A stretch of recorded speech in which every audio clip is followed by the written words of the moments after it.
Bonjour, comment ça va? C'est un plaisir de partager avec vous une recette typique du Québec, le pâté chinois. Il existe plusieurs hypothèses de pourquoi on lui a mis ce nom. Celle que j'ai plus entendue est celle de la construction du chemin de fer pan-canadien au 19e siècle. À l'époque, les ouvriers, surtout d'origine asiatique, ils étaient nourris, dit-on, uniquement de bœuf haché, de pommes de terre et de maïs, peu coûteux à cette époque. Ils venaient de créer ainsi un assemblage unique nommé en leur honneur. Les travailleurs canadiens français des chemins de fer ont donc adopté ce nouveau plat.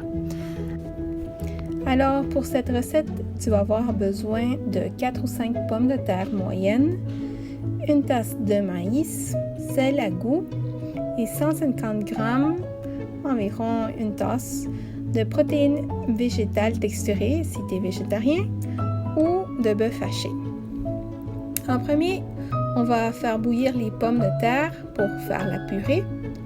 Pendant ce temps-là, on frit les oignons avec la viande et du sel au goût. Quand c'est cuit, on rajoute le maïs et on mélange environ 3 minutes et on éteint le gaz. Une fois les patates cuites, on fait le purée avec un peu d'eau de la cuisson. On peut rajouter du lait si l'on veut, un peu d'huile et du sel à goût.